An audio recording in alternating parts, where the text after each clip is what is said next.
So, welcome back, friends. So, we will discuss part second of gravitation chapter. So, हमने उस बार क्या किया था? उस बार हम लोगों ने इंटेंसिटी ऑफ ग्रेविटेशनल फील्ड तक वहां तक पहुंच गए थे हम लोग।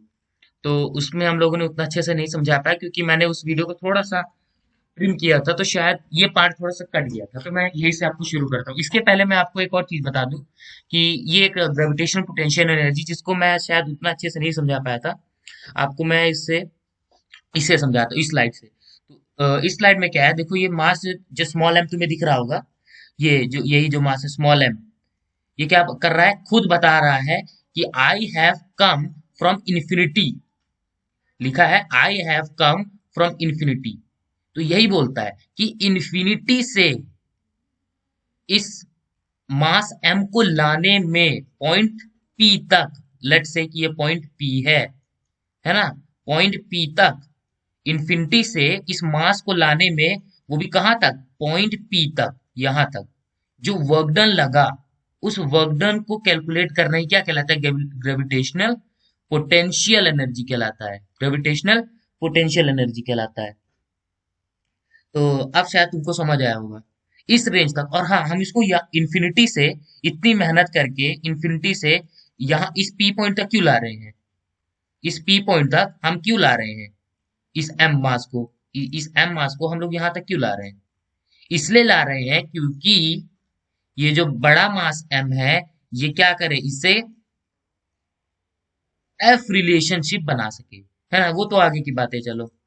अभी तो तुम्हें सिर्फ ये समझना था कि ग्रेविटेशनल पोटेंशियल एनर्जी क्या होती है। तो चलो, ये तो हो गया। अब चलते हैं अपने पुराने टॉपिक पे जो था इंटेंसिटी ऑफ ग्रेविटेशनल फील्ड। तो जहां तक है ये तो मैंने आधे से ज्यादा बता ही दिया था, फिर से मैं एक्सप्लेन कर देता हूँ कि इंटेंसिटी ऑफ ग्रेविटेशनल फील्ड का मतलब होता है कि ग्रेविटेशनल फील्ड की फोर्स कहाँ तक लग रही है। तो फोर्स पर unit mass is called intensity of gravitational field. मतलब कि जो ग्रेविटेशनल फोर्स है वो एक केजी मास पे या फिर एक यूनिट मास पे कितनी लग रही है, उसी को हम क्या बोलेंगे, ग्रेविटेशनल फील्ड। तो लेट से कि किसी की भी कोई भी बॉडी ले लेते हैं, कोई भी बॉडी ले लो एक्स, हाँ कोई भी बॉडी ले लो एक्स, और उस बॉडी का तुम क्या कर लो, कोई मास मान लो। तो उस बॉडी का मास ले लो एम, क्या कौन से हम लोग स्मॉल एम ले लेते हैं, स्मॉल एम मास ले लिए। अब इसका पर यूनिट क्या होगा, जब मास एम को हम वन से डिवाइड कर देंगे, तो वन को हम मास एम से डिवाइड कर देंगे तो ये क्या आ जाएगा, इस बॉडी का पर यूनिट क्या आ जाएगा, मास आ जाएगा, इनटू पर यूनिट मास। मैंने डेफिनेशन क्या बोली, पर यूनिट मास पे कितना फोर्स लग रहा है, ये तो आ गया पर यूनिट मास, ये क्या आ गया, पर यूनिट मास आ गया, पर यूनिट मास आया, इनटू कितना फोर्स लग रहा है, लेट से फोर्स लग रहा था एफ। तो बस इसी को कंबाइन करने के बाद, इसी को कंबाइन करने के बाद अपना क्या आ जाता है, इसी को कंबाइन करने, सॉरी वो तो चला गया।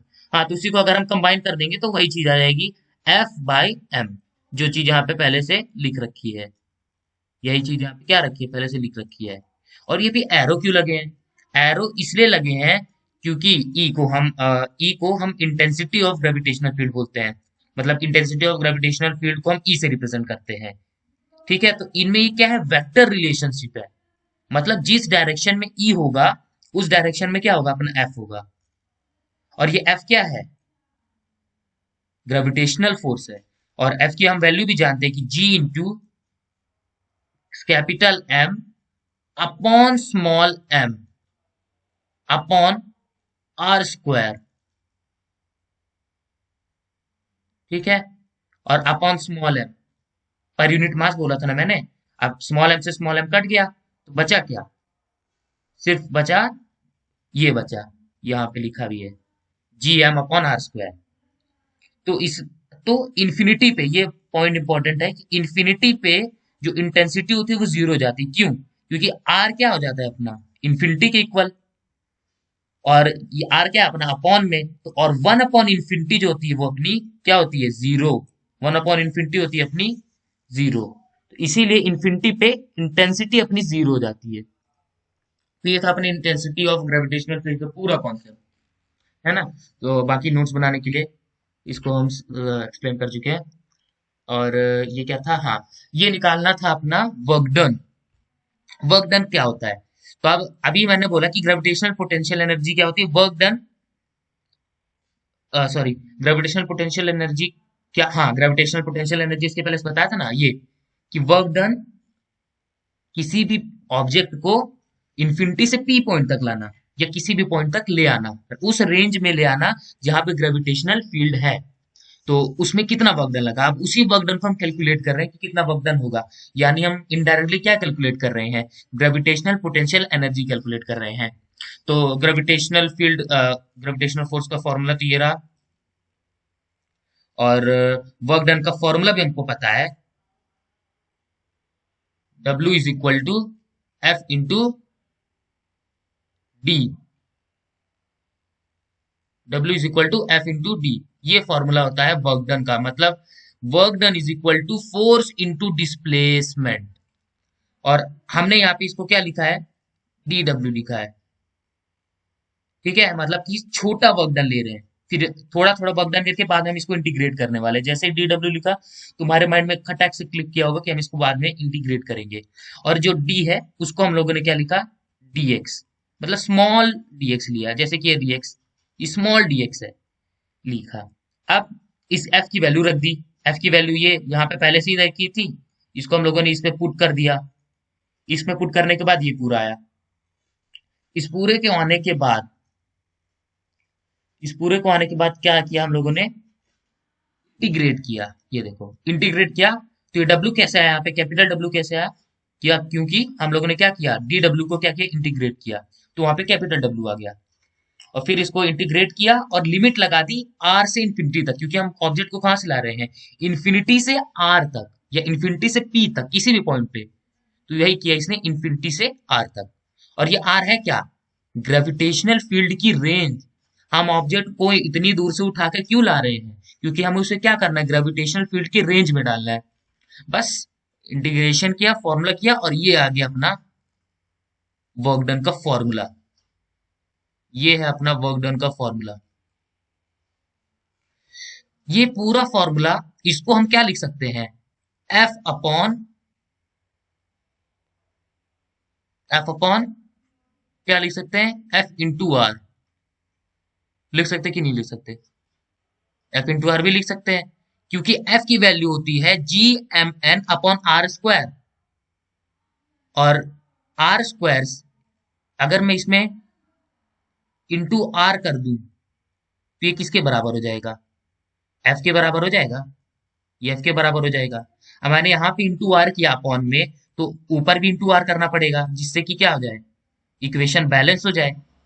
क्योंकि ऊपर नीचे दोनों तरफ अगर मैं आर का मल्टीप्लाई करूंगा तो क्या होगा, ये दोनों बात तो एक ही रहेगी ना। और इस पूरे को हम क्या लिख सकते हैं, इस पूरे को हम लोग क्या लिख सकते हैं, एफ। मैं ये चीज यहाँ लिख रहा हूँ, इस पूरे को हम क्या लिख सकते हैं, एफ।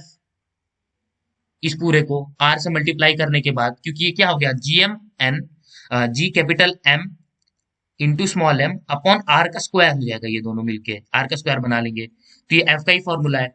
अब इंटू आर मैंने ऊपर भी लगाया था, तो एफ इंटू आर, तो इसको हम क्या लिख सकते हैं, एफ इंटू आर भी लिख सकते हैं। या फिर बोलो, अगर तुम्हें इसको लर्न नहीं करना है सिंपली, तो वर्क डन का क्या फॉर्मूला होता है, बस जो जहां पे हम लोग फोर्स ऑफ, क्या बोलते थे, फोर्स ऑफ ग्रेविटेशन को GMM GMM upon R square बोलते थे, तो वहां पे आर स्क्वायर ना करके सिर्फ आर कर दे तो वही उसको वर्क डन हो जाता है। बस ये लर्निंग ट्रिक्स है, जैसे तुम्हें लर्न करना हो। बाकी फुल फील तो अभी तक तुमको मिल ही चुका है। अब इस डेफिनेशन से जो वर्क डन होता है वही ग्रेविटेशनल पोटेंशियल एनर्जी होता है, ऑफकोर्स। तो इसका मतलब कि जो ग्रेविटेशनल पोटेंशियल एनर्जी है वो भी क्या हो जाएगी अपनी, जब ग्रेविटेशनल पोटेंशियल एनर्जी को यू से डिनोट करते हैं, कैपिटल यू से, तो जो अपना ग्रेविटेशनल पोटेंशियल एनर्जी है वो हो जाएगी ये, same, is equal to work done, is equal to work done हो जाएगी। अब इज इक्वल टू जैसे ही वर्क डन हुई, तो हमारा ये कॉन्सेप्ट क्या हो गया, खत्म। अब हम इसको चलते हैं आगे। तो हाँ, ग्रेविटेशन में अगर हम वर्क डन की बात करें तो समझ जाना कि हम क्या कर रहे हैं, ग्रेविटेशनल पोटेंशियल एनर्जी की बात कर रहे हैं। किसकी बात करें? ग्रेविटेशनल पोटेंशियल एनर्जी की। अब निगेटिव साइन क्या इंडिकेट करता है, ये कब से आ रहा है? तो निगेटिव साइन इसलिए है क्योंकि ये क्या है, ये ग्रेविटेशनल अट्रैक्शन है अर्थ और बॉडी के बीच में। अर्थ क्या कर रहा है, उसको अट्रैक्ट कर रहा है, उसकी टेंडेंसी को के अपोजिट काम कर रहा है, इसीलिए हम उसको क्या करते हैं, निगेटिव ले लेते हैं। कहाँ गया कर्सर, एक सेकेंड, गया कर्सर। हम्म ये है ग्रेविटेशनल अट्रैक्शन की वजह से हम क्या करते हैं, इस निगेटिव साइन को लेते हैं। ठीक है, क्योंकि ऑब्जेक्ट इधर जा रहा है और तुम उसको जबरदस्ती इस तरफ फोर्स लगा रहे हो, इस ऑब्जेक्ट पे। ये ऑब्जेक्ट इसको जबरदस्ती अपनी तरफ खींच रहा है, ये ऑब्जेक्ट जबरदस्ती अपनी तरफ खींच रहा है। तो क्या कर रहा है, उसकी टेंडेंसी को ये अपोज कर रहा है, तो इसीलिए यहाँ पे आ जाते हैं निगेटिव साइन। ठीक है, आप समझ आया? इसीलिए हम यहाँ पे क्या करता है, निगेटिव साइन हम लोग इसको यूज कर रहे हैं यहाँ पे। अब देखो, जैसे ही डिस्टेंस बढ़ेगी, ठीक है, तो जो ग्रेविटेशनल पोटेंशियल है वो भी बढ़ेगी और जीरो हो जाएगी, मतलब मैक्सिमम। अब तुम सोच रहे होगे कि मैक्सिमम क्यों बोल रहे हैं? मैक्सिमम इसलिए बोल रहे हैं क्योंकि बढ़ के जीरो हो जाएगी, ये क्यों बोल रहे हैं, एक तो ये सवाल आ रहा होगा। क्योंकि जो वर्क डन मैंने बताया तुमको, वो क्या है, निगेटिव है। और निगेटिव की वैल्यू जितनी कम हो, निगेटिव की वैल्यू जितनी कम हो, ये जो एरो नीचे की तरफ है इसका मतलब है कम, जितनी कम हो उतनी ही वो वैल्यू बड़ी कहलाती है। निगेटिव का जो न्यूमेरिकल वैल्यू हो जितना कम हो, उतना ही वो वैल्यू बड़ा कहलाता है। मतलब ये तो तुमने भी पढ़ा होगा, मैथ्स वाले तो जानते ही होंगे कि जो -2 है वो क्या है, स्मॉलर है किससे, -1 से। स्मॉलर है ना? तो और ऐसे ही -2 क्या है, ग्रेटर है किससे, -3 से। लेकिन न्यूमेरिकली तो 3 बड़ा है ना 2 से, न्यूमेरिकली तो 3 बड़ा है। लेकिन जैसे ही यहाँ पे माइनस लगा, जैसे फॉर्मूले भी हमारे माइनस है, तो अगर बड़ा आ गया डिजिट तो मतलब वो छोटा होते जा रहा है। तो करते करते करते कैसे, जो -1 है ना, वो भी क्या है, जीरो से छोटा है। तो इसीलिए मैक्सिमम जीरो तक आ जाता है। इसको पॉजिटिव तो ला ही नहीं सकते, क्योंकि पहले से ही निगेटिव है, तो पॉजिटिव किसे लाओगे, है ना? अब देखते हैं आगे। तो ये जो डायग्राम से तुम इसे विजुअलाइज कर सकते हो कैसे। तब तक मैं इसको इरेज कर देता हूँ। हम्म अब देखो, ब्लू स्कायर यहाँ पे लिखा है, blue square has more gravitational potential energy because he is at greater height. ठीक है, वो बड़े हाइट पे है, तो उसके पास क्या है, ज्यादा पोटेंशियल एनर्जी है। अब ज्यादा हाइट पे, अब हाइट का क्या लेना देना, तो हाइट का लेना देना ये है कि देखो, ये आर, आर जो है ना वो हाइट ही है, जो आर ये दिख रहा है, ये वाला आर, ये क्या है, एक हाइट ही है उसका। चाहे आर लिखो, चाहे आप क्या लिखो, एच लिखो। तो जितना ज्यादा तुम मैच करोगे, जितना ज्यादा तुम मैच करोगे, उतनी ही कम न्यूमेरिकल वैल्यू आएगी इसकी। भाई जितना ज्यादा डिनोमिनेटर उतनी ही कम वैल्यू आती है, जितना ज्यादा न्यूमेरेटर उतना ज्यादा, जितना ज्यादा डिनोमिनेटर उतनी ही कम वैल्यू आती है किसकी, इस इक्वेशन की आएगी। और और निगेटिव सबसे कम वैल्यू बड़ी कहलाती है। समझ आया? मतलब कि आर अगर बहुत ज्यादा हो गया, और तो फिर इस पूरे की क्या वैल्यू हो जाएगी, माइनस और कोई सबसे छोटी डिजिट। अगर आर तुम जैसे कि एक एग्जांपल लेते हैं, आर है 10, आर है 10, तो वैल्यू आ रही है -20। ठीक, सपोज ऐसे ही कर रहे हैं कि आर अगर 10 ले लिया तो पूरी वैल्यू आ रही है -20। जैसे ही हम आर को और कम करेंगे, जैसे ही आर को और बढ़ाएंगे, आर को 20 ले लिए, तो वैल्यू क्या आ जाएगी, -15। जैसे ही आर को हम लोगों ने क्या कर लिया, -50 ले लिया, तो आर क्या आ जाएगी, तो इस पूरे का इक्वेशन क्या आ जाएगा, पूरे का यू कितना आ जाएगा, -2। और बढ़ा दिया तो कितना आ जाएगा, और बढ़ा दिया जैसे कि 60 कर दिया, तो कितनी वैल्यू आ गई, -0.5। तो देखो ये जो इसका न्यूमेरिकल वैल्यू है वो तो घट रही है, -20 से -0.5 हुआ, तो 20 से 0.5 न्यूमेरिकल तो घट गई, लेकिन इसमें क्या लगा है, निगेटिव साइन भी लगा है। तो क्या कर रही, ये वैल्यू बढ़ रही है ना। तो इसीलिए ग्रेविटेशनल पोटेंशियल एनर्जी क्या होती है, इंक्रीज होती है जैसे जैसे हाइट बढ़ाई जाती है। और हाइट होती है अपनी डिनोमिनेटर में, और ये वैल्यू को क्या कर देती है, कम कर देती है। और उसी में अगर निगेटिव साइन लग जाता है तो वैल्यू की मान बढ़ जाती है। शायद अब तुम्हें कैच कर पा रहे हो कि मैं क्या कब से बताना चाह रहा था। अब देखते हैं इसके आगे का। ऐसे ही कुतुब मीनार है, हाइट ज्यादा है तो इसकी ज्यादा पोटेंशियल होगी। इन तीनों आदमी से सबसे ज्यादा पोटेंशियल एनर्जी किसकी होगी? इस सबसे पहले वाले की होगी, क्योंकि इसकी हाइट क्या है, इन सबसे ज्यादा है, ये सबसे ज्यादा नीचे है, ये सबसे ज्यादा नीचे है, इसीलिए इसकी पोटेंशियल एनर्जी सबसे ज्यादा होगी। तो यही सारी चीजें थी। अब देखते हैं, एक क्वेश्चन करते हैं।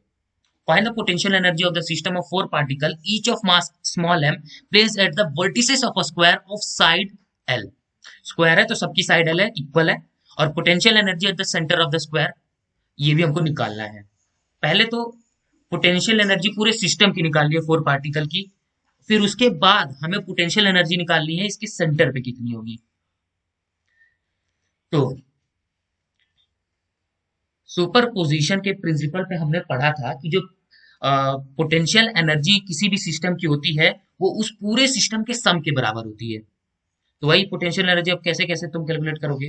वो तभी पोटेंशियल एनर्जी लगेगी जब कोई दूसरा ऑब्जेक्ट उसके कांटेक्ट में हो। तो तुम कोई चार डॉट्स मान लो, एक ये, एक ये, एक ये, एक ये, ठीक, तुम इनको कैसे कैसे जोड़ सकते हो? रुको, मैं इसको दूसरे कलर से देखते हैं, ऐसे ग्रीन से। चार डॉट्स हैं, इसको मैंने क्या किया, इससे ऐसे जोड़ दिया, इसको इससे जोड़ दिया, बस। और हाँ, इसको इससे भी जोड़ दिया, बस। इससे ज्यादा मतलब तीन से ज्यादा मैं चार डॉट्स में से किसी को नहीं जोड़ सकता, तीन मैक्सिमम है। ऐसे ही इस डॉट को इससे जोड़ दिया, और इससे जोड़ दिया, और इससे तो जुड़ा है ही। फिर मैंने क्या किया, इसको इस डॉट को इससे जोड़ दिया, और बाकी से जुड़ा है ही। तो मतलब हमको यही रफली स्ट्रक्चर बन गया ना, जो यहाँ पे बना है, ये बड़ा वाला, यही वाला स्ट्रक्चर। तो बस इन्हीं के अलाउंग हम लोगों को क्या करना है, इसका फाइंड करना है। इसका क्या करना है, यू फाइंड करना है। अब देखो, ये क्या है, ये जो चीज यहाँ पे बन रही है, ये इसकी डायगोनल है। और अगर इसको स्क्वायर बोल दिया इसने, तो ये भी एल है और ये भी एल है।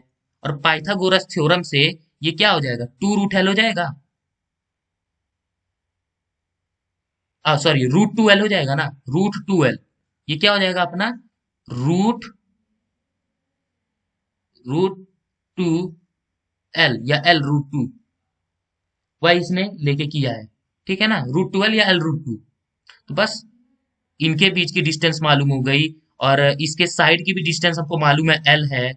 तो बस इसी को ऐसे पॉइंट करके ऐड करके इसका क्या आ जाएगा, अपना आंसर आ जाएगा एल के टर्म्स में। और जी की तुम्हें वैल्यू रखना है तो रखो, वरना फिर जी के टर्म्स में वैल्यू निकाल सकते हो। तो ऐसे करेंगे हम इसके न्यूमेरिकल्स। तो मतलब कि पोटेंशियल एनर्जी अगर किसी भी सिस्टम की या कहीं भी निकालने को आ जाए, तो तुम्हें क्या करना है, दो बॉडी जुड़नी चाहिए आपस में, दो बॉडी तो होनी चाहिए। जैसे ग्रेविटेशन चैप्टर बोला, तो दो बॉडी तो होंगी ही, तभी उनमें ग्रेविटी की कोई भी बात हम छेड़ सकते हैं। भाई एक ही बॉडी है तो वो आपस में अकेले में क्या कर लेगा, अकेले तो कुछ कर ही नहीं सकता ना। दो पेयर तो चाहिए ही चाहिए। तो हमको क्या करना है, पेयर ढूंढना है, वो कितने हो, या फिर दो बॉडी हो चाहे तीन बॉडी हो, लेकिन मिनिमम तो दो होनी चाहिए। बस ये ध्यान में रखो हमको न्यूमेरिकल्स करने। ऐसे ये है, इसको अपने से वीडियो पॉज करके ट्राई करो, वरना फिर इसमें सोल्यूशन तो दिया ही है। इतना इसमें लिख दिया है कि मेरे को एक्सप्लेन करने की कोई जरूरत है नहीं। फिर भी two bodies of masses 10 kg and 1000 kg are at distance 1 metre apart, ठीक है, at which point on the line joining them with the gravitational field intensity will be zero. और देखो, ग्रेविटेशनल फील्ड इंटेंसिटी जीरो कब होती है, जब वो body कहाँ पे हो, इन्फिनिटी पे। बस ये वाला हमको क्या करना है, कॉन्सेप्ट यूज करना है यहाँ पे। तो let the result of the gravitational intensity be zero. चाहे तो तुम उसको डायरेक्ट जीरो कर लो, जीरो, ठीक है। और हाँ, इन्फिनिटी मैंने बोल दिया तो इसका मतलब ये नहीं, इन्फिनिटी मतलब नॉट डिफाइन। भाई देखो, एक कॉनकेव मिरर मानो, कॉनकेव कॉनकेव मिरर, ठीक है। तो इस मिरर का फोकल लेंथ कितना है, टू मान लेते हैं, टू 2 मीटर। ये कॉनकेव मिरर है ना, ये कॉनकेव मिरर है। तो इस मिरर के लिए इन्फिनिटी क्या होगी, जैसे कि ये 2 मीटर है, तो इस मिरर के लिए इन्फिनिटी हो जाएगी 100 मीटर। 100 मीटर इस मिरर के लिए क्या हो जाएगी, इन्फिनिटी। इन्फिनिटी मतलब कि इसके रिफरेंस में कितना दूर। इसका मतलब ये नहीं कि इन्फिनिटी बोल देते हो, इसकी वैल्यू न निकालो, डायरेक्ट इन्फिनिटी बोल दो। समझे, समझ आया? जैसे कि एक एटम के लिए इन्फिनिटी कितना होगा, 100 मीटर, 100 सेंटीमीटर, इतना एक एटम के लिए इन्फिनिटी होगा। तो अब ये दो ऑब्जेक्ट हैं, तो अब इनके लिए इन्फिनिटी कितना होगा, तो इनके लिए इन्फिनिटी होगा 1/11। तो देखो इसको इसने कैसे सॉल्व किया। तो इसने पहले रिजल्ट को मान लिया कि भाई जीरो है, और डिस्टेंस मान लिया एक्स, ए का मास 100 दिया ही था, और जो उनको लाइन जॉइन कर रही है उसकी बात, उसको आर मान लिया, और एक्स मान लिया, उनके बीच का डिस्टेंस को एक्स मान लिया था इसने पहले ही। और जहाँ पे क्या बोलते हैं, at this point the gravitational intensity due to the two bodies must be equal and opposite. हाँ भाई जीरो हो रही है तो इक्वल एंड अपोजिट तो होगी, है ना, ग्रेविटेशनल इंटेंसिटी तभी ना जीरो हो रही है। बस इन दोनों को इक्वल कर दिया और सॉल्व कर दिया। दोनों की क्या कर दिया, जो जो फॉर्मूला बताया था G M into small M. तो देखो मास ऑफ अर्थ इसने ऐसी अपने से ही काट दिया, वरना यहाँ पे मास ऑफ अर्थ भी था। इसने क्या कर दिया, मास ऑफ अर्थ को यही से कट कर दिया है, मतलब कि अपने से ही पहले सॉल्व कर दिया, वरना ये कटे ही थे, है ना। तो ये इक्वेशन आएगी, और ये हो जाएगी 1 - x², क्योंकि इन दोनों के बीच में डिस्टेंस 1 मीटर अपार्ट पहले से ही दिया था। तो अगर तुम एक को x मान लोगे तो दूसरा 1 - x अपने आप हो जाएगा, फिर उसको सॉल्व करके इक्वल करके इसने आंसर ले आया। तो इसके लिए इन्फिनिटी हो जाएगी 1/11, वही इन्फिनिटी वैल्यू हम लोगों ने फाइंड की है। तो ये बहुत लोगों का माइथ होता था कि इन्फिनिटी मतलब क्या, कैसे, तो देखो क्या तुम लोगों का ये क्लियर हुआ हो। अब पढ़ते हैं सैटेलाइट। सैटेलाइट वो बॉडी होती है जो प्लेनेट के राउंड घूमती है। ये तो हम लोग थर्ड से पढ़ते आ रहे हैं। इसको हम दो पार्ट में इसको हम लोग कैटेगराइज कर सकते हैं ऐसे कि एक नेचुरल सैटेलाइट बोल सकते हैं, और एक कर सकते हैं मैन मेड सैटेलाइट। और जो मून है, प्लैनेट्स है, कॉमेट है, ये एक नेचुरल सैटेलाइट है। अब तुम बोलोगे प्लैनेट, हाँ प्लैनेट तो है, क्योंकि प्लैनेट किसके अबाउट रोटेट करता है, सन के रोटेट करता है। तो जहां पे मैंने यहाँ पे प्लैनेट बोला था ना कि सैटेलाइट वो होती है जो किसी प्लैनेट की तरफ रोटेट करती है, तो इस प्लैनेट की जगह इसको और बढ़िया डेफिनेशन बनाने के लिए तुम क्या बोल सकते हो, बिग बॉडी, या फिर कहीं कहीं तुमने सुना होगा big celestial body. Big body तुम बोल सकते हो, या बिग सेलेशियल बॉडी भी बोल सकते हो। तो ये सब तुम ऐसे ऐसे करके बोल सकते हो, है ना। तो बिग बॉडी या बिग सेलेशियल बॉडी इस प्लेनेट की जगह लिख सकते हो, ये प्लेनेट उतना अप्रोप्रिएट वर्ड नहीं है।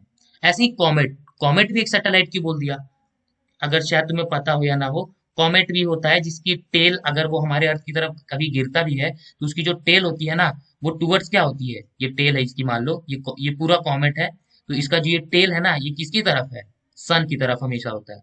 इसका मतलब कि कॉमेट जो होते हैं वो हमेशा क्या करते हैं, सन के अबाउट रोटेट करते रहते हैं, ठीक है ना। इसीलिए कॉमेट भी एक क्या है, नेचुरल सैटेलाइट, उसको हमने नहीं बनाया कॉमेट को, हमारे पास में होता तो हम कॉमेट बनाते ही ना। ठीक है, तो मैन मेड सैटेलाइट भी कुछ है, जैसे कि स्पुटनिक 1, मीजेट 1, 2, 3, इसके भी पार्ट्स आए हैं।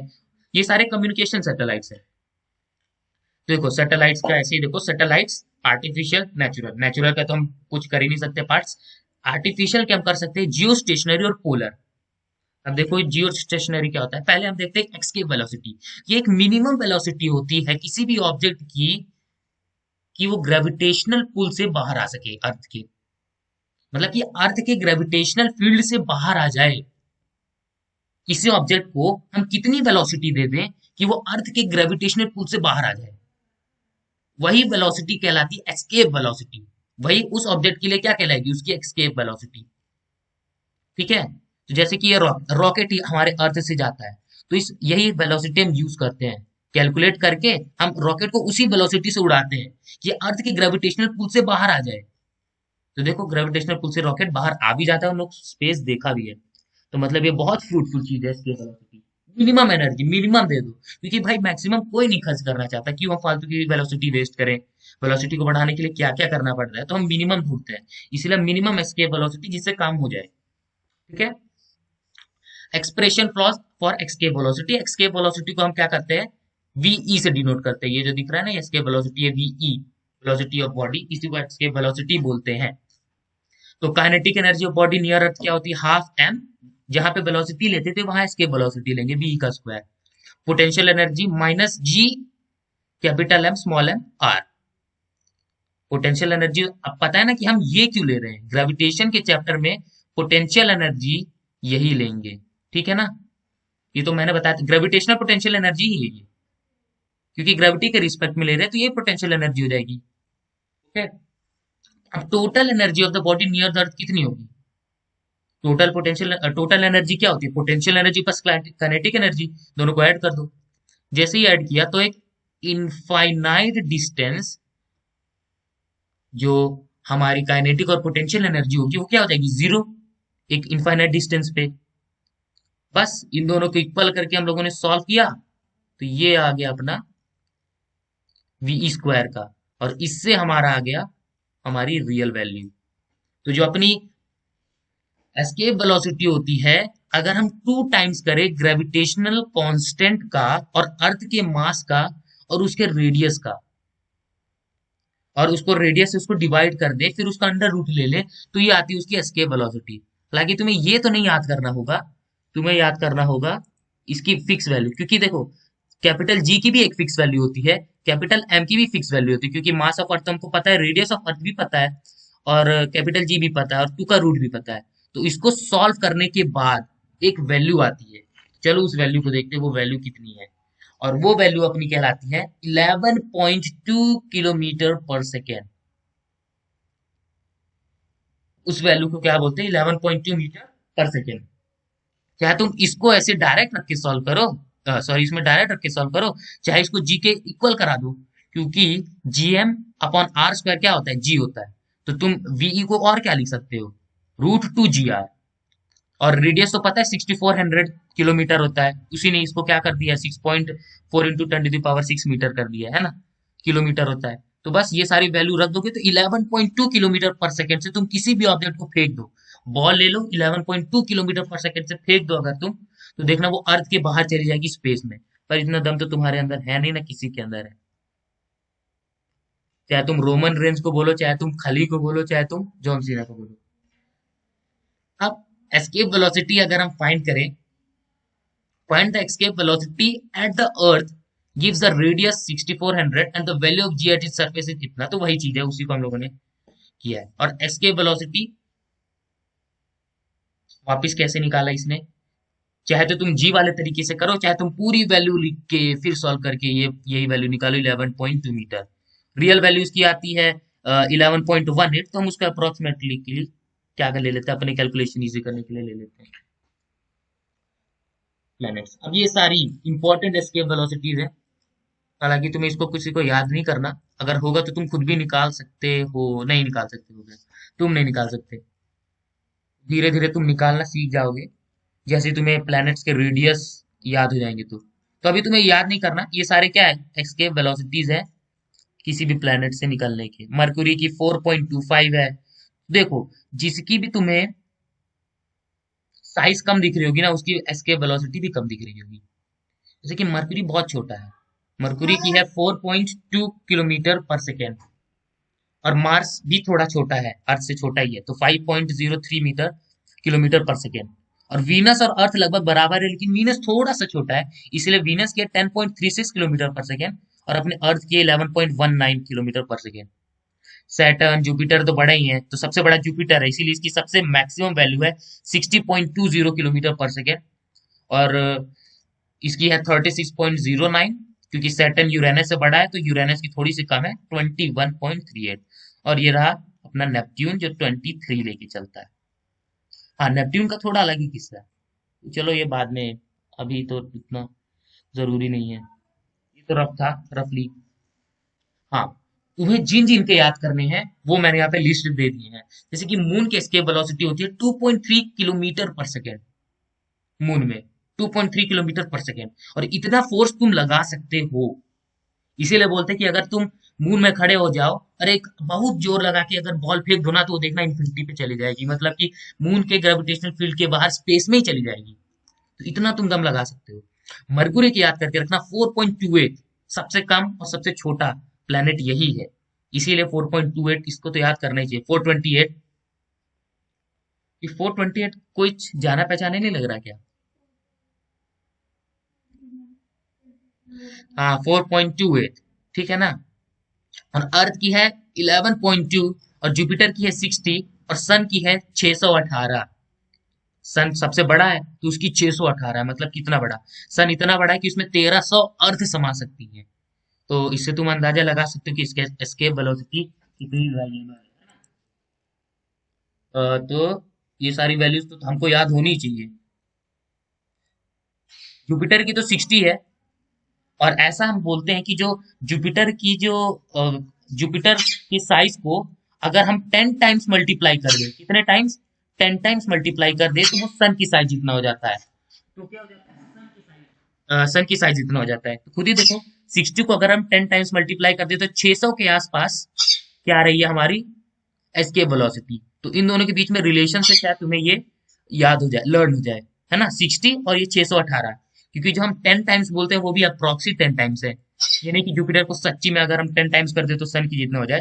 थोड़ा बहुत वेरिएशन रहेगा, एग्जैक्ट सन जितना नहीं होगा, तो इसीलिए थोड़ा वेरिएशन है। पर 618 इतना हमको याद हो सकता है। और अर्थ की तो 11.2 याद है, और मरकुरी और मून। और हाँ, मरकुरी भी थोड़ी सी क्या कहते हैं ना, मून से हाफ ज्यादा है, या फिर बोले जो मून है ना मरकुरी का आधा है।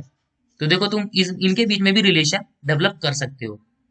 तुम भाई एस्केप वेलोसिटी देख के ही उनके बीच में रिलेशन डेवलप कर सकते हो, है ना। तो ऐसे तुम इनको आराम से लर्न कर सकते हो अगर तुम ये फैक्ट आसानी से सुन सको तो मैं तुमको ये दे सकता हूँ गारंटी कि तुम्हें इस फैक्ट को याद करने के बाद अगर तुम्हें सन का याद होगा तो तुम्हें जुपिटर का याद हो जाएगा, अगर मून का याद होगा तो तुम्हें मरकुरी का याद हो जाएगा, और अर्थ का तो तुम्हें याद हो ही गया होगा 11.2।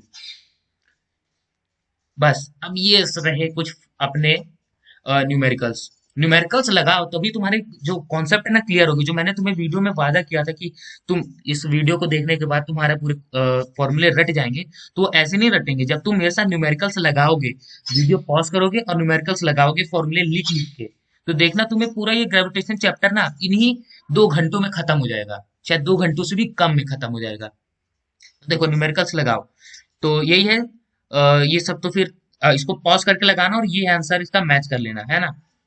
क्योंकि हमारे पास इतना टाइम नहीं रहता कि एक एक करें। अभी हमको एक और टॉपिक पे वीडियो लाना है, तो इसको थोड़ा सा हम फास्ट लेके चल रहे हैं। हालांकि जो इम्पोर्टेंट टॉपिक्स है वो सब समझ आ रहा है, बाकी न्यूमेरिकल्स के लिए ना बने तो कमेंट सेक्शन में कर देना, हम उसको उसका सोल्यूशन वीडियो बना के दे सकते हैं, है ना। तो ऑर्बिटल वेलोसिटी देखते क्या है। तो it is the velocity required to pull a satellite into its orbit around the earth. तो देखो सैटेलाइट जब घूमते हैं तो वो एक पर्टिकुलर पाथ में क्यों घूमते हैं, वो एक पर्टिकुलर ऑर्बिट में क्यों घूमते हैं। उनको तो घूम घूम के वो इरेगुलर क्यों नहीं घूमते, वो इसीलिए घूमते हैं क्योंकि हम उनको किस वेलोसिटी से चलाते हैं, ऑर्बिटल वेलोसिटी से। मतलब कि जो उनकी वेलोसिटी रहती है ना वो क्या रहती है, वी ओ, यानी वी ऑर्बिटल।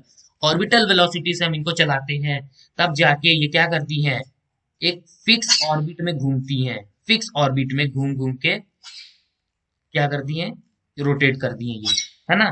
तो इसी वेलोसिटी को हम क्या बोलते हैं, जो वेलोसिटी किसी भी सैटेलाइट को एक पर्टिकुलर ऑर्बिट में घुमाए उसी को बोलते हैं हम ऑर्बिटल वेलोसिटी। आइए इसको कैलकुलेट करें। हाँ, ऑर्बिटल वेलोसिटी को वी नॉट या फिर वी जीरो से रिप्रेजेंट करते हैं। और ये इसका इतना डेरिवेशन याद करने की जरूरत नहीं, तुम इसको डायरेक्ट याद कर सकते हो। v is equal to root G R. और जी तो हमको वैल्यू पता ही है, और आर तो हम अर्थ का रेडियस जानते ही हैं। तो इसको कैलकुलेट करने के बाद हमारे पास क्या आ जाता है, ऑर्बिटल वेलोसिटी 7.92 किलोमीटर पर सेकेंड। जानना है कैसे आया, चलो बताते हैं। देखो, क्योंकि अगर तुम देखो तो अर्थ को एक सेंटर मान लो, और ये क्या अपनी कहलाएगी, एक सेकेंड, ये अब अर्थ को एक सेंटर मान लो। अर्थ क्या है, एक सेंटर, सी यानी सेंटर, सेंटर मान लो। और ये क्या कहलाएगी, एक सर्कुलर पाथ।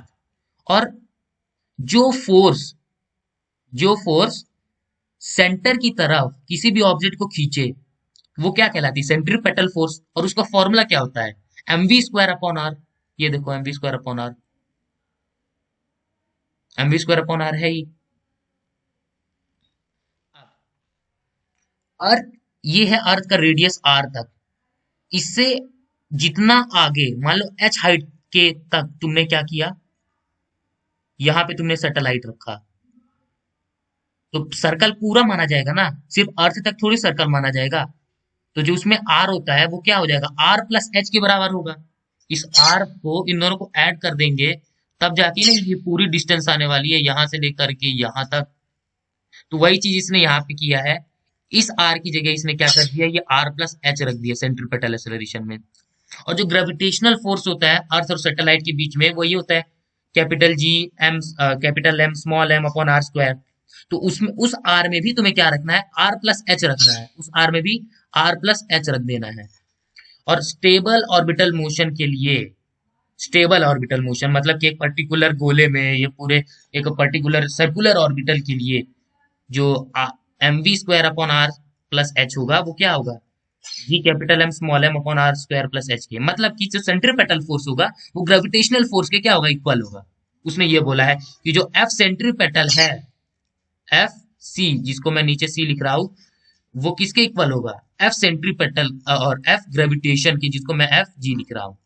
तो उसी की उसने वैल्यू रख दी है और आर की जगह क्या लिख दिया उनमें, आर प्लस एच लिख दिया है। उसी को सॉल्व किया तो ये इक्वेशन आया। और जी की हम वैल्यू जानते हैं कि G M upon R square, तो उसी ने क्या कर दिया इसमें, जी की वैल्यू रखा, आर स्क्वायर रखा, और लास्ट में फिर ये आया। चलो मैं तुम्हें रफ आइडिया भी हो गया कि ये इक्वेशन कैसे आया, हालांकि मुझे इसको बताना नहीं था, पर चलो जिससे कि तुम्हें भी थोड़ा सा आइडिया लग जाए। बाकी नोट्स के लिए तो सारे ही हैं, फुल नोट्स हैं। अब ऑर्बिटल वेलोसिटी और एस्केप वेलोसिटी में क्या अंतर है, मतलब कि इनके बीच में रिलेशन है, कुछ है रिलेशन, कि जो एस्केप वेलोसिटी होती है वो √2 टाइम्स होती है ऑर्बिटल वेलोसिटी के। जो एस्केप वेलोसिटी होती है वो √2 टाइम्स होती है एस्केप वेलोसिटी के, नहीं सॉरी सॉरी, जो एस्केप वेलोसिटी होती है, जो एस्केप वेलोसिटी होती है वो क्या होती है, √2 टाइम्स ऑर्बिटल वेलोसिटी की होती है। जैसे कि तुमने अभी पढ़ा था कि एस्केप वेलोसिटी अपनी कितनी होती है, 11.2 किलोमीटर पर सेकेंड। तो ये इसको √2 से डिवाइड करो, तो देखो √2 से अगर तुम इसको डिवाइड करोगे, तो रफली रफली अगर तुम इसको डिवाइड करोगे √2 से, तो 1.41 से मतलब डिवाइड कर रहे हो। तो देखो, तो कुछ तुम्हारे कितना आएगी, 9 के रिस्पेक्ट में आ रही थी क्या, 7 के रिस्पेक्ट में आ रही थी लगता है। देखो 7.92 आ रही है तुम्हारी, तो देखो खुद ही डिवाइड करके देख लो, 7.92 ही आएगी। √2 से डिवाइड करो इससे, तो देखना 7.92 ही आ रही, क्योंकि 1.5 से लगभग तुम डिवाइड कर रहे हो। तो 7.92 मतलब 8 के आसपास आ रही, 7.92 किलोमीटर पर सेकेंड स्क्वायर ऑर्बिटल वेलोसिटी आ रही। तो ये रहा इसका प्रैक्टिकल प्रूफ। बाकी तो फिर है ही, इनके फॉर्मूले से भी प्रूव कर सकते हैं कि जो एस्केप वेलोसिटी होती है वो √2 जी आर होती है, और जो ऑर्बिटल वेलोसिटी है तो वो √g r होती है ना। तो चलो एस्केप वेलोसिटी किसी सैटेलाइट के लिए 11.2 किलोमीटर पर सेकेंड है, और अगर किसी सैटेलाइट को हम लोगों ने 60 डिग्री के एंगल से लॉन्च किया, वर्टिकल से 60 डिग्री एंगल हम लोगों ने नापा है, तो उसकी एस्केप वेलोसिटी कितनी होगी। तो देखो एस्केप वेलोसिटी क्या रहेगी, सेम रहेगी, क्या रहेगी, 11.2 किलोमीटर पर सेकेंड ही रहेगी, क्योंकि एस्केप वेलोसिटीज का किसी भी एंगल से does not depend on any angle projection, किसी एंगल से कोई लेना देना नहीं है। ये सब ध्यान देने वाली बातें हैं, वरना तुम ऐसे कंफ्यूज के पता नहीं तुम क्या करके कोई कंपोनेंट कंपोनेंट निकाल के कुछ भी निकाल ले आओ। तो ठीक है ना, हमने फॉर्मूले में साफ साफ पढ़ा है इसकी वेलोसिटी, क्योंकि √2 g r होता है। यहाँ पे कोई एंगल का जिक्र ही नहीं है, अर्थ का रेडियस और क्या है, ग्रेविटी ड्यू टू एक्सेलरेशन, बस इन्हीं पे डिपेंड करती है। और ना अर्थ की कभी रेडियस चेंज होने वाली है, हाँ ग्रेविटी ड्यू टू एक्सेलरेशन कहीं ना कहीं कहीं पोल्स पे डिफर कर सकती हैं, पर आर कभी नहीं। अगर ग्रेविटी ड्यू टू एक्सेलरेशन पे कुछ बोल रहा है तो वो तो तुम सुन सकते हो, ठीक है ना। तो इसमें डिपेंड नहीं करेगी, 11.2 ही आएगी। और अगर अर्थ रोटेशन स्टॉप कर दे अपनी एक्सिस पे, तो वैल्यू ऑफ जी पे क्या असर करेगा, ठीक है। और जो ये असर होगा क्या वो हर जगह होगा, तो देखो अगर अर्थ अपने रोटेशन करना बंद कर दे अपनी एक्सिस पे, तो जो वैल्यू ऑफ जी होगी वो बढ़ जाएगी हर जगह, लेकिन सिर्फ पोल्स में नहीं बढ़ेंगी। और जो इंक्रीज होगा ना, वो डिफरेंट डिफरेंट प्लेसेस पे होगा, मतलब कि अलग अलग होगा हर जगह। और जो मैक्सिमम होगा वो इक्वेटर पे होगा। क्यों होगा, अब तुम फॉर्मूले में जाके स्विच करो और इसको रिलेट करो। जैसे तुम इसको रिलेट करोगे ना, बस फॉर्मूले से तुम्हारा पूरा रिलेशन बन जाएगा, देखना। अभी मैं चाहता तो इसको बता देता, लेकिन अगर नहीं समझ आते तो फिर कमेंट करना, इसको भी हम एक्सप्लेन और कर देंगे। टाइम पीरियड ऑफ सैटेलाइट कितना होता है, टाइम पीरियड ऑफ सैटेलाइट, तो देखो टाइम क्या होता है, टोटल क्या बोलते हैं, टोटल डिस्टेंस अपॉन वेलोसिटी। देखो वेलोसिटी होता है डिस्टेंस अपॉन टाइम, तो वहां से तुम अगर टाइम निकालोगे तो टाइम क्या होता है, 1 मिनट, हाँ। और अगर वहां से तुम टाइम निकालोगे तो टाइम क्या होगा, डिस्टेंस अपॉन वेलोसिटी। और एक सर्कुलर ऑर्बिट में जो डिस्टेंस होता है वो क्या होता है, 2 पाई आर, यानी सरकमफ्रेंस ऑफ द ऑर्बिट या सरकमफ्रेंस ऑफ द सर्कल। तो इसी ने यहाँ पे क्या रख दिया, यहाँ पे 2 पाई आर यहाँ पे रख दिया है, और ऑर्बिटल वेलोसिटी ले ली है, क्योंकि सैटेलाइट की बात चल रही है। जो सैटेलाइट होती है वो ऑर्बिटल वेलोसिटी से ही घूमती है, मतलब 7.92, जो तुम्हें जहां तक लर्न भी हो गया होगा। और आर जो होगा, यहाँ पे क्या लेना है, आर प्लस एच लेना है, क्योंकि देखो आर ये अर्थ की रेडियस, और थोड़ी दूर आगे से क्या करता है, ये सैटेलाइट रोटेट करता है। तो अर्थ की रेडियस को तो तुमने कैपिटल आर से डिनोट कर दिया, इसको क्या बोल दिया तुमने, कैपिटल आर बोल दिया, अर्थ की रेडियस को कैपिटल आर बोल दिया। तो ये जो थोड़ी सी बाहर वाली डिस्टेंस है, यहां से यहां तक, तो इसको तुम क्या बोल दो, एच बोल दो। तो किसी भी, हम लोग जो सरकमफ्रेंस निकाल रहे हैं वो एक बड़े सर्कल का निकाल रहे हैं, ये दो कंसेंट्रिक सर्कल तुम इसे बोल सकते हो। तो वही यहाँ पे क्या किया है, तो इसको हम आर की जगह क्या करेंगे, आर प्लस एच रख देंगे, बस इन दोनों को इक्वल कर देंगे, ठीक है, इक्वल कर देंगे। और टी क्या करेंगे, 2 पाई कॉमन, फिर इसको सॉल्व करेंगे, सॉल्व करने के बाद इतना सब आएगा, और हाँ ऑर्बिटल वेलोसिटी की भी फॉर्मूला रख देंगे, ऑर्बिटल वेलोसिटी की जैसे ही फॉर्मूला रखे, तो फिर जो हमारी वैल्यू आएगी अप्रोक्स करने पे, अगर सैटेलाइट बहुत क्लोज है अर्थ के, मतलब कि जो एच है वो very very small then R, बहुत छोटा है आर से, तब जाके ये फॉर्मूला आ जाएगा अपना। फिर उसको सॉल्व करने के बाद जो टाइम आएगा वो 84.6 मिनट आएगा। ये है time period of satellite, 84.6 minute time period होती है एक सैटेलाइट की। सोचो सोचो, टाइम पीरियड इतनी ज्यादा होती है, मतलब इतनी कम होती है ज्यादा बोलो चाहे कम बोलो, किसके रिस्पेक्ट में कौन बोलता है। Orbital height of the satellite कितनी होती है, time period of the revolution of the satellite is given by 4 pi square R plus H का whole cube R square H, फिर इसी को सॉल्व किया। तो देखो हमको तो बस इतना याद करना है कि ऑर्बिटल जो हाइट होती है वो होती है 35,930 किलोमीटर। तो हम इसको पता है इतना नहीं लेके अप्रोक्स वैल्यू लेते हैं, अप्रोक्स। तो ये कितनी होती है, हम जब सॉल्व करेंगे न्यूमेरिकल्स तो हम लेंगे 36,000 किलोमीटर, ये हमारी अप्रोक्स वैल्यू होगी। हम इसी को लेके सॉल्व करने वाले हैं हर न्यूमेरिकल को। ये तुम्हारे स्कूल कहीं भी यही वैल्यू तुम लेके सॉल्व करना है। अगर तुम 3 5 लेके चलते तो और अच्छा, कोई दिक्कत नहीं, लेकिन ये टाइम टेकिंग, बहुत ज्यादा टाइम टेकिंग है इसको लेके, इसीलिए हम लोग क्या लेते हैं, 36,000 किलोमीटर लेके सॉल्व करते हैं। तो तुम्हें 36,000 किलोमीटर ही देखनी है, ठीक है। ये है orbital height of the satellite, मतलब कि ऑर्बिटल हाइट कहने का मतलब क्या हुआ, ये अर्थ की रेडियस, तो ये अर्थ से जितनी दूर पे ये सैटेलाइट घूमना शुरू कर रहा है वही है ऑर्बिटल हाइट। मतलब कि यहां से सैटेलाइट क्या कर रहा है, रोटेट करना शुरू कर रहा है, तो यही क्या कहलाएगी, ऑर्बिटल हाइट। ऑर्बिटल हाइट कहलाएगी सैटेलाइट की। आप समझे ऑर्बिटल हाइट का फील्ड, मतलब कि अर्थ से 36,000 किलोमीटर दूर से सैटेलाइट क्या करते हैं, अपने रोटेट करते हैं, रोटेट करते हैं, रोटेट रोटेट रोटेट रोटेट, ठीक है। वहां से क्या करते हैं, अपने रोटेट करते हैं, ऐसे ऐसे ऐसे ऐसे ऐसे ऐसे, है ना। आर्टिफिशियल सैटेलाइट इतना अभी न्यूमेरिकल्स है, इसको कर लेंगे, पॉज कर करके करते जाना। अब करते हैं जियो स्टेशनरी सैटेलाइट्स।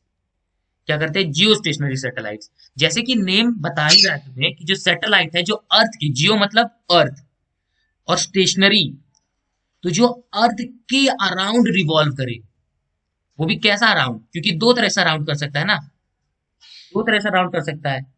अब बोलोगे दो तरह से कैसे, एक सेकंड, कैसे मतलब, देखो एक अर्थ के इक्वेटर से, इक्वेटर के थ्रू, ये अर्थ है, इसके थ्रू अराउंड कर सकता है, मतलब ऐसे, ऐसे इक्वेटर के थ्रू, या फिर अर्थ के ऐसे लॉन्गिट्यूडनल के थ्रू, मतलब ऐसे ऐसे भी अराउंड कर सकता है, ऐसे ऐसे भी अराउंड कर सकता है ना। तो देखो जो इसके इक्वेटर के थ्रू करता है, यानी पोल्स के अराउंड, ये पोल्स है ना, ये नॉर्थ पोल है, ये साउथ पोल है, तो एक पोल के अराउंड भी अराउंड क्या कर सकता है, क्या घूम सकता है ना, मतलब ऐसे इधर से ऐसे करके रोटेट कर सकता है, ऐसे, है ना। पर ये सर्कल है, वो मेरे से बाय मिस्टेक हो गया है। ठीक है, ऐसे जो रोटेट करता है। तो जियो स्टेशनरी वो सैटेलाइट होते हैं जो अर्थ के क्या करते हैं, इक्वेटर से रोटेट करते हैं। ठीक है ना, इक्वेटर से रोटेट करते हैं, वही कहलाती है हमारी जियो स्टेशनरी सैटेलाइट। और उसी और सेम एंगुलर स्पीड से और सेम डायरेक्शन में जैसे अर्थ रोटेट करता है, ये वैसे ही रोटेट करते हैं। अब बोलो कि एंगुलर स्पीड, स्पीड नहीं, एंगुलर स्पीड, कि जितना एंगल अर्थ कवर करता है और जितने एंगल से अर्थ रोटेट करता है, एंगुलर स्पीड। अच्छा, सर्कुलर मोशन अभी तो मैंने तुम्हें पढ़ाया नहीं, तो इसकी पूरी जब फील आ जाएगी ना, तब तुम्हें समझ आएगा कि एंगुलर स्पीड सेम क्यों बोल रहा हूं मैं। भाई ये दोनों तो अलग अलग बॉडी है, तो इनकी एंगुलर स्पीड कैसे सेम हो सकती है। एंगुलर स्पीड मतलब ये नहीं कि स्पीड सेम, है ना, मतलब कि सेम एंगल से। अर्थ अगर 60 डिग्री एंगल 1 सेकेंड में कवर करता है, तो जो ये सैटेलाइट है, तो ये भी क्या करेगा, 60 डिग्री के एंगल 1 सेकेंड में कवर करेगा। इसका मतलब अभी यही समझ लो, यही है इसका मतलब, पर थोड़ा सा और फील दिला के इसको हम लोग बताते हैं। चलो आगे देखते हैं। अब नेसेसरी कंडीशन जियो सैटेलाइट, जियो स्टेशनरी सैटेलाइट के लिए, ये जो होनी चाहिए, ये कंसेंट्रिक ऑर्बिटल और कोप्लेनर होनी चाहिए इक्वेटोरियल प्लेन में, मतलब कि इक्वेटर के अलॉन्ग इसको घूमना है। और दूसरा क्या है कि जो इसका सेंस ऑफ रोटेशन है वो अर्थ से एकदम सेम होना चाहिए। जैसे कि अर्थ जो होती है हमारी, वो वेस्ट टू ईस्ट रोटेट करती है, तभी ना जो हमारा सन होता है वो ईस्ट से होता है। भाई अर्थ जब वेस्ट टू ईस्ट करेगी तो सन हमको कैसा दिखेगा, ईस्ट टू वेस्ट ही दिखेगा ना, ईस्ट टू वेस्ट दिखेगा। तो इसीलिए हमारा जो सन होता है वो ईस्ट से रोटेट करता है, क्योंकि हमारी जो अर्थ होती है उसके अपोजिट रोटेट करती है। ठीक है, जैसे कि तुम देखो ट्रेन में, जैसे तुम ट्रेन आगे जा रही होती है, तो उसके आगे पोल्स आते रहते हैं। देखो बहुत सारे पोल्स, खंबे गड़े रहते हैं। तो ट्रेन आगे जाती है तो हमको ऐसा लगता है कि जो पोल्स है वो खटाक से पीछे जा रहे हैं। जैसे ही ट्रेन आगे गई तो जो खंबा है वो खटाक से पीछे आती है, ऐसे आवाज करके, है ना। तो हम क्या कर रहे हैं, हम जिस डायरेक्शन में जाते हैं उसके अपोजिट डायरेक्शन में हमको क्या कर रहा है, ऑब्जेक्ट जाते हुआ दिख रहा है। सेम कंडीशन क्या है, अर्थ में है। जो पीरियड ऑफ रेवोल्यूशन है अर्थ का, वो सेम होता है। The period of around the earth should be exactly same as that of the earth about its own axis, 24 hours. ठीक है, 24 आवर्स। तो एक रेवोल्यूशन, जो जियोसेंट्रिक सैटेलाइट्स होते हैं वो एक रेवोल्यूशन 24 आवर्स में ही करते हैं। और ये जो, हाँ, जो मैंने तुम्हें स्टैंडर्ड इनकी हाइट बताई है 36,000, यहाँ पे 36,000 ही रखना है, यहाँ पे जो है 36,000 रखना, यहाँ पे क्या रखना, 36,000 सी रखना। ये 35930 याद कर सकते हो, कोई बात नहीं, अच्छी बात है। उसको भी सॉल्व कर सकते हो तो और अच्छी बात है। लेकिन जिनको याद ना हो और मेनली जो करना चाहते हो उसको 36,000 ही रखे, 36,000 किलोमीटर रखे, सॉरी यहाँ पे सिक्स था, है ना, 36,000 ही रखे, इसको ना लिखे, है ना। हाँ, तो इस स्टैंडर्ड हाइट पे, मतलब कि अर्थ से 36,000 किलोमीटर दूर से ही क्या जियो स्टेशनरी सैटेलाइट को रोटेट करना है। ये कंडीशन होती है किसी भी सैटेलाइट को जियो स्टेशनरी सैटेलाइट बोलने की। अब देखते हैं ये यूज किस में आता है। तो देखो, जो तुम टीवी देखते हो, रेडियो देखते हो, टेलीफोन सिग्नल देखते हो वर्ल्ड में, पूरे वर्ल्ड में, तो ये सब क्या करती है, ये सैटेलाइट ही करती है। और ये जो सैटेलाइट होती है ना, पूरे अर्थ को कवर करने के लिए, ये भी एक बहुत अच्छा क्वेश्चन है, पूरे अर्थ को कवर करने के लिए कुल हमको 3 सैटेलाइट चाहिए, 1, 2, 3। पूरे अर्थ को ये कवर कर लेता है, पूरे अर्थ की जानकारी तभी दे पाएगा। हमको मिनिमम 3 सैटेलाइट चाहिए पूरे अर्थ को कवर करने के लिए। और हम अपर रीजन ऑफ एटमॉस्फेयर को स्टडी करते हैं इससे, वेदर फोरकास्टिंग की, भाई अभी ऐप्स से पता चल जाता है कि इतने मिनट में इतनी बारिश हो जाएगी, इतने मिनट में इतनी तेज हवा चलेगी। तो ये सारी क्या करती है, अपनी जियो स्टेशनरी सैटेलाइट ही करती हैं। सोलर रेडिएशन के बारे में, कॉस्मिक रेज के बारे में, जीपीएस, आजकल फोन में जीपीएस का बहुत काम है, नेविगेशन के बारे में, सब इसी से होता है। ये सारी है इसके यूजेस। जियो स्टेशनरी बहुत काम का है, इसीलिए सैटेलाइट ऊपर छोड़ के रखे हैं हम लोग। काम कर रहा होता तो क्यों छोड़ते फालतू में, है ना। अब देखते हैं पोलर सैटेलाइट। तो जैसे कि देखो, ये जो है अपना जियो स्टेशनरी सैटेलाइट है, क्योंकि ये क्या कर रहा है, इक्विटोरियल ऑर्बिट में घूम रहा है, ऐसे ऐसे ऐसे ऐसे। लेकिन जो पोलर सैटेलाइट होता है वो पोलर ऑर्बिट में घूमता है, जैसे कि ये दिख रहा है, ये वाला, ये पोलर ऑर्बिट में घूम रहा है, पोल के थ्रू। ये ऐसे घूम रहा है, तो ये क्या कर रहा है, ऐसे घूम रहा है पोल के ऑर्बिट में। समझे, फील आ रहा है, ये पोलर। ठीक है। और ये एक ऐसा सैटेलाइट है जो पोलर ऑर्बिट में घूमता है अर्थ के, और ये थोड़ा सा स्मॉल रेडियस लेके घूमता है, मतलब कि 500-800 किलोमीटर के आसपास से ही घूमता है, और ये अर्थ का पूरा सरफेस स्कैन कर लेता है। ठीक है, ये होता है पोलर सैटेलाइट का काम।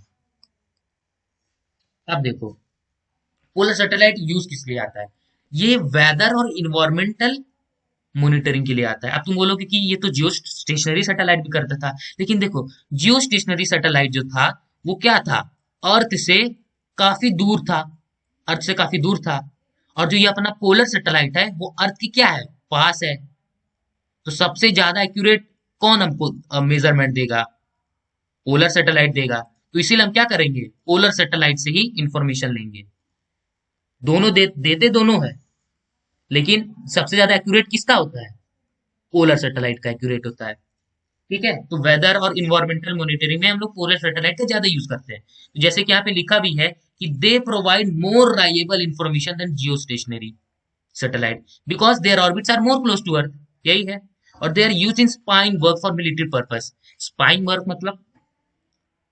मतलब कि खुफिया जानकारियों के लिए, कुछ मिलिट्री पर्पस के लिए एक देश दूसरे देश की खुफिया जानकारी निकालती है। ये तो आजकल कॉमन ही हो गया है। जिसके पास, एक फैक्ट था कि वो कंट्री सबसे ज्यादा पावरफुल होती है जो हर देश की खुफिया जानकारी को जान लेती है। ठीक है, तो एक ऐसी कंट्री है, बताना गूगल करके, गूगल में शायद मिले। सबसे खतरनाक कंट्री सर्च करोगे तो पता नहीं तुम्हें कौन कौन सी दिखाएगा, लेकिन रियलिटी में हम उसी को खतरनाक बोलते हैं जिसके पास सबसे ज्यादा खुफिया जानकारी हो। तो एक ऐसी कंट्री है जिसके एजेंट्स हर जगह फैले हैं, और वो सबसे ज्यादा खुफिया जानकारी उसी के पास है। तो अगर तुम्हें पता चलता है तो कमेंट करो, देखते हैं कौन सही बताता है।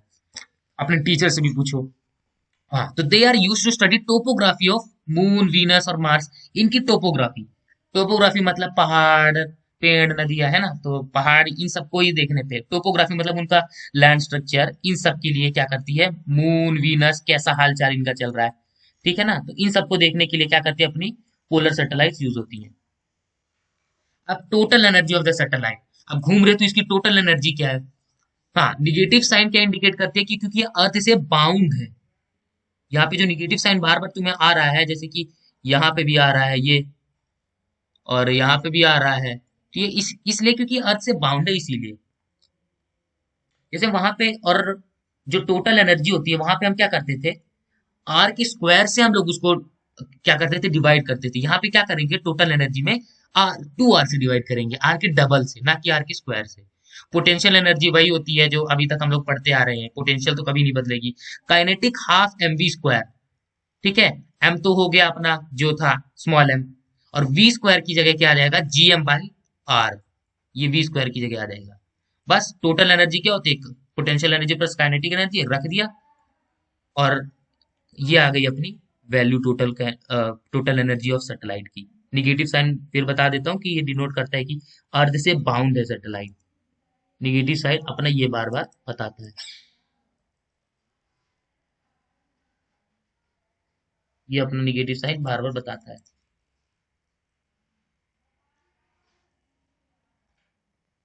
अब बाइंडिंग एनर्जी ऑफ सैटेलाइट, ये क्या होता है। तो बाइंडिंग एनर्जी सैटेलाइट ये होता है कि किसी भी सैटेलाइट को हम कितनी मिनिमम अमाउंट ऑफ एनर्जी दे, कितनी भी मिनिमम अमाउंट ऑफ एनर्जी दे कि वो प्लैनेट के ग्रेविटेशनल इन्फ्लुएंस में, या फिर उसके ग्रेविटेशनल फील्ड के अंदर रहे। इसको अच्छे से पढ़ते हैं तो और अच्छे समझ आएगा।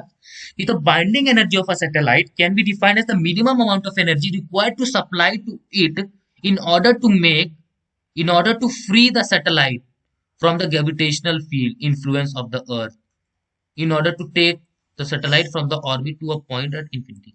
अच्छा, तो इसका मतलब ये है कि जैसे कि हम लोगों ने वहां पे एस्केप वेलोसिटी पढ़ा था ना, एस्केप वेलोसिटी। तो एस्केप वेलोसिटी क्या था कि किसी भी ऑब्जेक्ट को ग्रेविटेशन इन्फ्लुएंस से बाहर कर देना, मतलब अर्थ से बाहर फेंक देना, उसकी ग्रेविटी से निकल जाए। तो वही है, किसी भी सैटेलाइट को हम ऐसी कितनी एनर्जी दे कि वो अर्थ की ग्रेविटेशनल फील्ड से बाहर चली जाए, मतलब हम उसको कहीं भी ले जा सके। तो ये डिफाइन होती है किससे, जीएम अपॉन 2r। यहाँ पे अब 2r की चर्चा होगी। इतनी एनर्जी हम अगर दे दें इसको, और यहाँ पे माइनस क्यों नहीं लगा रहे हैं, क्योंकि हम क्या कर रहे हैं, ग्रेविट अर्थ से बाउंड नहीं कर रहे हैं, अर्थ से यहाँ पे अनबाउंड कर रहे हैं, इसलिए यहाँ पे माइनस नहीं, यहाँ पे पॉजिटिव साइन लगेगा। ठीक है ना,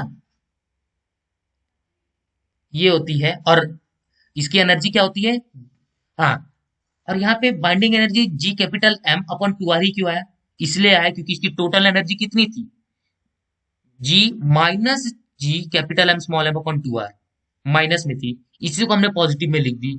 तभी ना जब इनको ऐड करेंगे तो जीरो आएगा, तो टोटल एनर्जी कितनी लगेगी सैटेलाइट पे, जीरो। तो आराम से कहीं भी जा सकता है, इसीलिए बाइंडिंग एनर्जी उसी के इक्वल है। बाइंडिंग एनर्जी कितनी किसके equal I, total energy of, total energy of satellites की, है ना। तो ये देखो मेमोराइज करने का फॉर्म टेबल कैसे मेमोराइज कर सकते हैं। जो काइनेटिक एनर्जी होती है वो निगेटिव टाइम्स होती है टोटल एनर्जी के, और किसके इक्वल होती है, बाइंडिंग एनर्जी के। तो काइनेटिक एनर्जी और बाइंडिंग एनर्जी क्या है, आपस में इक्वल।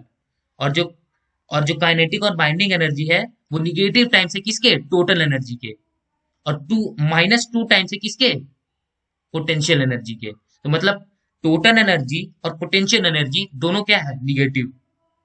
और लेकिन जो टोटल एनर्जी होती है वो माइनस वन टाइम होती है, और जो पोटेंशियल एनर्जी होती है वो माइनस टू टाइम्स होती है। तो ये है इनके बीच का रिलेशन। इसको आप इसको अगर तुम थोड़ा सा माइंड में रख लो तो तुमको पूरे फॉर्मूले याद हो जाएंगे। तो ये था मेरा वादा और मैंने इसको पूरा किया, बस इसको ध्यान में रखना है। और ये देखो कंपैरिजन करके तुम देख लो तो तुम्हें वैसे ही याद हो जाएंगे। ये काइनेटिक एनर्जी का फॉर्मूला ये अपॉन टू है, पोटेंशियल एनर्जी का फॉर्मूला ये वाला, यहाँ पे टू नहीं है, उसकी जगह माइनस वन है। टोटल एनर्जी का फॉर्मूला ये सेम उसके बराबर है, बस ये क्या है, पॉजिटिव, ये निगेटिव है। और बाइंडिंग एनर्जी, और ये जो बाइंडिंग एनर्जी है ये किसके इक्वल है, काइनेटिक एनर्जी के। तो ये थे अपने, क्या थे, फॉर्मूलेस। बस इनको याद कर लो, नहीं होता तो मत करो, ये कोई इतने इंपॉर्टेंट भी नहीं है। ऐसा नहीं बोलने वाला मैं, इंपॉर्टेंट है ये वाले, तो इंपॉर्टेंट है इसीलिए मैंने तुम्हें ट्रिक्स दी, क्योंकि देखो ये जो इतने सारे न्यूमेरिकल्स आ रहे हैं ना, इन्हीं पे बेस्ड है, तो ये तो तुम्हें याद करने पड़ेंगे। तो चलो थैंक यू, हमारा सेशन होता है खत्म। और बताओ किस पे अगले टॉपिक पे वीडियो बनाए, वरना फिर मैं ही अपने से एनालाइज करके बताऊंगा, खुद ही बना लूंगा कि किस पे तुम लोगों को ज्यादा दिक्कत होती है, क्योंकि कमेंट तो करते नहीं हो, कमेंट तुम लोग को पता नहीं क्यों नहीं करता है। और मैं बना लूंगा लेकिन तुम्हारे लिए वीडियोस। तो hope you are enjoying these days, और इंजॉइंग करते रहो। और अगर किसी और टॉपिक पे वीडियो चाहिए तो बताओ, वरना कोई डाउट्स है तो कमेंट सेक्शन में बताना जरूर, बिल्कुल भी मत भूलना। और इस वीडियो को लाइक और सब्सक्राइब करना ना भूलो। ठीक है, तो थैंक यू।